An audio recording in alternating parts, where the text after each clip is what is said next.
Oke, jumpa lagi dengan Edwin di channel analisis laporan keuangan. Untuk kali ini saya bahas Soci 2026 Q1. Kalau teman-teman ada analisis yang lebih lengkap, lebih akurat, langsung aja tulis di kolom komentar ya. Oke, kita langsung aja ke analisis. Kita lihat dulu untuk riwayat pembagian dividennya ya. Nah, untuk Soci memang ini terakhir bagi dividen itu di tahun buku 2024. Ya udah mulai bagi dividen lagi gitu. Sebelumnya bagus nih 2025, 2015, 16, 17, 18, tapi 19, 20, 21, 22, 23 nggak bagi dividen. Ya itu sebenarnya harus dipertanyakan gitu. Kemana gitu, kenapa gitu. Karena perusahaan itu buat saya wajib bagi dividen ya meskipun itu Rp1 per lembar. Kenapa? Karena perusahaan yang bagi dividen itu adalah perusahaan yang memang sudah terbukti profit dari bisnisnya. Ya, terbukti profit dan juga punya kondisi keuangan yang sehat. Jadi kalau nggak bagi dividen bisa jadi perusahaan tersebut ya cuma untung di atas kertas saja atau ada masalah gitu ya, atau mungkin cuma memperkaya owner perusahaannya aja ya yang biasanya merangkap sebagai komisaris dan direksi gitu. Jadi nggak ada nilai tambah untuk pemegang sahamnya. Nah, cuman dividen untuk Soci ini apresiasi karena dia udah mulai bagi dividen lagi ya. Nanti di tahun buku 2025 nanti cek lagi aja di RUPS-nya apakah bagi dividen atau enggak ya. Nah, jadi kalau misalnya baru satu kayak gini gitu ya, belum 3 kali ya buat saya belum masuk kriteria ya. Tapi bukan berarti buruk, saya sampaikan gitu karena itu tergantung teman-teman ya gitu. Jadi jangan terlalu berpatokan sama saya ya.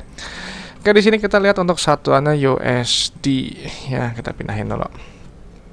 Oke, kita langsung aja kita cek untuk kas tarakasnya dulu. Ya, kita harus lihat kas tarakas, penting karena kas tarakas ini adalah jumlah uang yang ada di dalam dompet perusahaan. Ingat, uang kas ini punya fungsi untuk bayar operasional, ekspansi, dan juga untuk bayar pinjaman ke bank ya. Jadi nilainya nggak boleh terlalu sedikit. Dan untuk posisi Soci, di sini kasnya turun 12,9 juta USD ya, turunnya signifikan 59%. Nah, ini penurunan nanti detailnya kita harus cek di laporan arus kasnya ya. Berikutnya kita ke ekuitas dulu, langsung pilih tab saldo laba ya. Saldo laba ini, nah ini untuk melihat total akumulasi keuntungan yang telah dihasilkan perusahaan dari semenjak perusahaan ini pertama kali berdiri sampai sekarang 2026 Q1 ya. Nah, Soci sampai 2026 Q1 ini telah menghasilkan total profitnya 243 juta USD di luar dividen yang telah dibagikan. Ya, jadi sebenarnya ini bagus gitu. Kenapa? Karena dia saldo positif dan dia juga udah mulai bagi dividen lagi. Ya, dan nilai tambah. Nah, berikutnya kita ke ekuitas milik ya untuk lihat rasio valuasi dasarnya ya, PBV aja simple ya, yang konsensus saja yang sering dilihat orang. Di sini untuk rasio saldo laba terhadap modal awal di 1,45. Artinya Soci ini telah profit sebesar 1,4 kali modal awalnya. Ya udah balik modal, ini udah di atas 1. Jadi ibarat modal 1 miliar telah profit 1,4 miliar ya di luar dividen. Jadi ini bagus gitu ya. Nah, secara PBV ini cukup murah di 0,5, potensi profitnya 99%. Kalau dia mencapai ke book value di 991 per 30 per 4 Mei 2026 ini harganya di 496 ya, dan nilai tambahnya memang udah dihargai di bawah saldo labanya di 0,85 ya. Jadi memang secara PBV memang cukup murah ya. Cuma memang sedikit ini ya, kalau yieldnya memang kecil sekali ya di 0,4 gitu karena dia cuma bagi Rp2 per lembar aja ya. Berikutnya kita ke laba rugi, langsung ke pendapatan ya untuk melihat pertumbuhan bisnis perusahaan ya. Nah, di sini kita lihat untuk pertumbuhan pendapatan di sini nggak bertumbuh ya, malah berkurang gitu, turun 5,8 juta USD, turun 14%. Nanti pendapatan dikurangi harga modal gitu ya. Nanti kita dapat laba bruto untuk melihat inti efisiensi perusahaan ya lewat gross profit margin. Nah, di sini memang GPM-nya di 31%. Jadi kalau teman-teman jual barang atau jasa harga 100.000, ambil profit kotor 31.000. Maka jadi carilah perusahaan yang laba brutonya setinggi mungkin ya, GPM-nya setinggi mungkin sesuai dengan sektornya. Karena semakin besar laba bruto, semakin besar juga ruang untuk laba bersihnya ya, jelas gitu. Laba bruto dikurangi oleh beban operasional, non operasional, beban pajak. Nanti kita dapat laba periode berjalan ya, inti dari laporan laba rugi perusahaan ini untung atau enggak.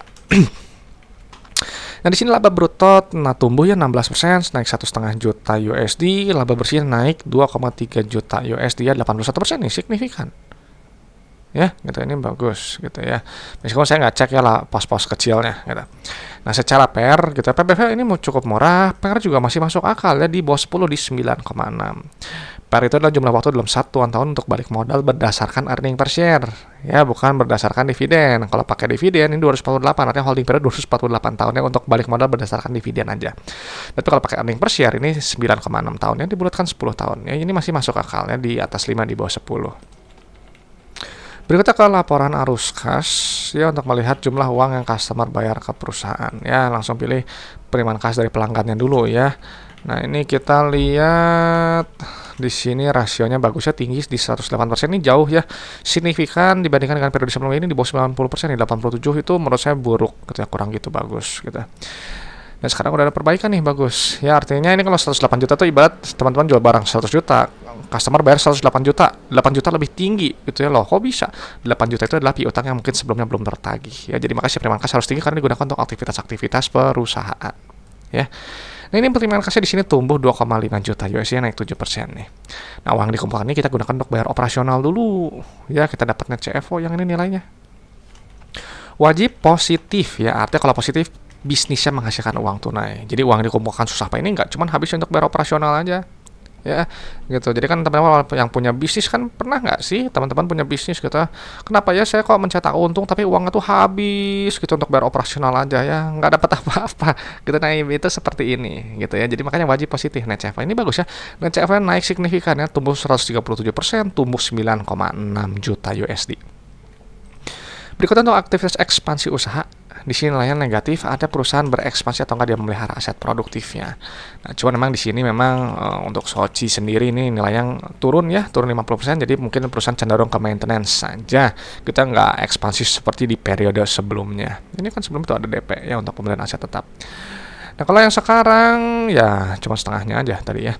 Nah, untuk aktivitas pendanaan berkaitan dengan pinjaman, di sini nilainya negatif, ada perusahaan melakukan pelunasan pinjaman. Ya gitu, kalau positif dia ambil pinjaman atau ambil pinjaman ya gitu. Kalau bayar dividen juga nilai negatif. Kan ini kan untuk pembayaran dividen pada KNP negatif ya. Nah, di sini kita lihat ya, polanya plus min dan ada penurunan kas tarakas. Ya, nah, yang seperti ini gitu. Jadi dia menguras uang dari dalam dompet. Gitu. Nah, jadi memang ideal memang biasanya ada kenaikan kas tarakas ya kalau bisa gitu ya, meskipun sedikit gitu. Jadi ada uang lebihnya. Gitu. Cuma memang kalau perusahaan dia berkapalan seperti ini, Soci memang kadang yang setipe memang dia uangnya memang agak cukup tergerus biasanya sih seperti ini. Lihat aja ya, dari bisnis cuma 16,7 juta ya, untuk ekspansi udah bayar 14,6 ya, sisanya sedikit sekali terus bayar pinjamannya, jadi harus keluar uang dari dalam dompetnya. Makanya kadang untuk Soci mungkin kalau melihat lewat bagian dividennya yang ada absennya di 2019 sampai 2023 ya, karena mungkin ada ketidakstabilan kas gitu. Dan memang kalau misalnya saya lihat seperti ini gitu ya, kadang agak sedikit ragu gitu ya, apakah akan kembali bagi dividen atau enggak ya, karena uang kasnya saya rasa ini udah cukup terkuras gitu. Cuman kembali, yang menentukan pembagian dividen itu adalah pengendali ya. Jadi kalau teman-teman memang punya Soci gitu ya, ikutlah RUPS-nya gitu ya, tanyakan apakah akan bagi dividen atau enggak ya. Karena saya nggak pernah ikutin emiten ya, perusahaan nanti bakal bagi dividen sekian enggak gitu ya. Saya nggak terlalu ngikutin yang seperti itu. Berikutnya kita lihat ke resiko bisnis berdasarkan likuiditas dan solvensinya. Ya, kita langsung pilih ke aset lancarnya dulu. Oke, kita naik dulu ya yang ini nilainya. Oke.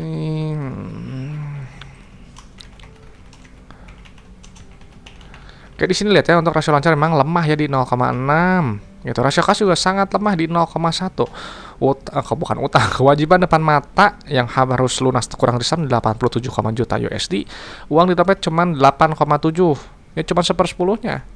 Gitu. Jadi ini kasnya memang agak sulit ya, tampak nggak stabil gitu ya, meskipun CFA positif karena habis. Gitu. Nah, lalu untuk short term debt-nya di sini kita lihat ada pinjaman bank jangka panjang yang jatuh tempo, terus ada tanggung pembiayaan konsumen. Saya rasa jadi pendapatan beban yang harus dibayar. Oke, di sini nggak ada utang bank jangka. Jadi hanya ambil pinjaman bank ini sama utang pembiayaan konsumen aja. Kita masukkan ke dua pos ini aja saya rasa ya.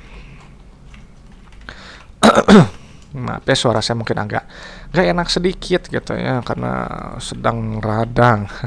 Nah, ini kita lihat untuk rasio kas short term di 0,16 ya, utang depan mata dengan bunga yang harus lunas kurang dari 55,4 juta USD. Uang di depan hanya 8,7.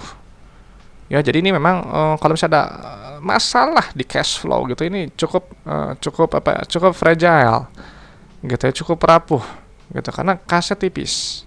gitu ya. Jadi memang kembali dilihat-lihat lagi aja ke depannya gimana kinerja di 2026 Q2-nya ya. Nah, tadi ya kembali aja kalau untuk yang dividen tanyakan kembali lebih lanjut ya, karena ini kan beresikonya sebenarnya sangat tinggi sebenarnya. Gitu ya, mungkin menengah ke tinggi gitu ya. Mungkin cenderungnya saya rasa ke tinggi kali ya. Gitu ya. Oke, berikutnya ke liabilitas jangka panjangnya ya. Untuk jangka panjangnya ini kita pindahkan dulu angkanya. DR-nya memang masih aman ya di 0,45. Untuk long term debt to equity-nya di sini pinjaman banknya 76,3 ya. Kita pindahkan dulu sama ambil yang ini aja ya.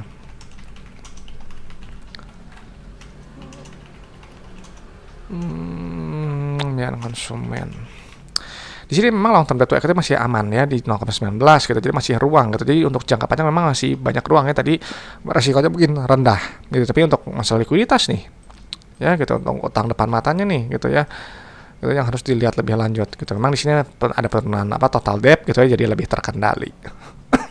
Nah, jadi setelah saya pindahkan data-data keuangan, saya rasa Soci ini sudah mulai ke arah yang benar gitu. Karena dia udah mulai bagi dividen ya kalau dilihat dari riwayatnya gitu.